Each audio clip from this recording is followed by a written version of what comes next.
साथियों, जुल्फिकार अली भुट्टो गोरिया कोटी क्षेत्र संख्या 35 से जिला परिषद पद के उम्मीदवार इस बार मैदान में उतरे हैं। तो आप लोग अपना प्यार दुलार दीजिएगा। आप सभी क्षेत्र संख्या 35 के सम्मानित जनता से प्रार्थना और गुहार है कि इस बार जुल्फिकार अली भुट्टो को मौका दें, क्योंकि इनके जैसा सच्चा, कर्मठ, शिक्षित और ईमानदार नेता आपको कहीं नहीं मिलेगा। सुनो चाचा भैया बहिनी जानी तू भूलई हो,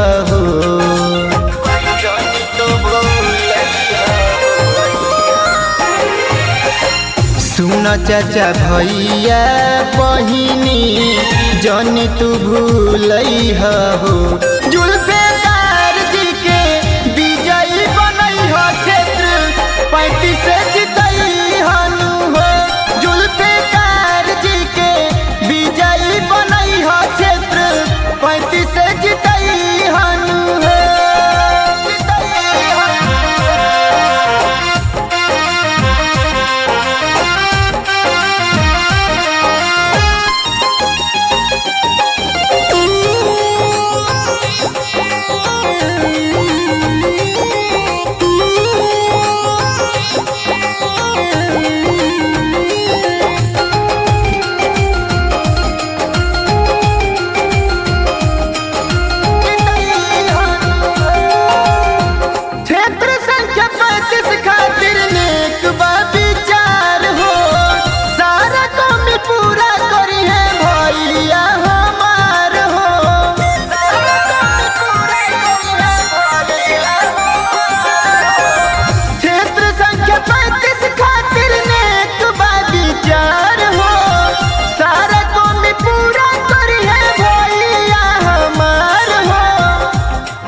में गिरी पड़ी पैया ताज पहिरई हो।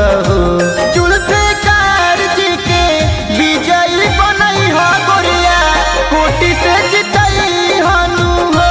जुल्फिकार जी के विजयी बनई हो, गोरिया कोटी से जितई हनु हो।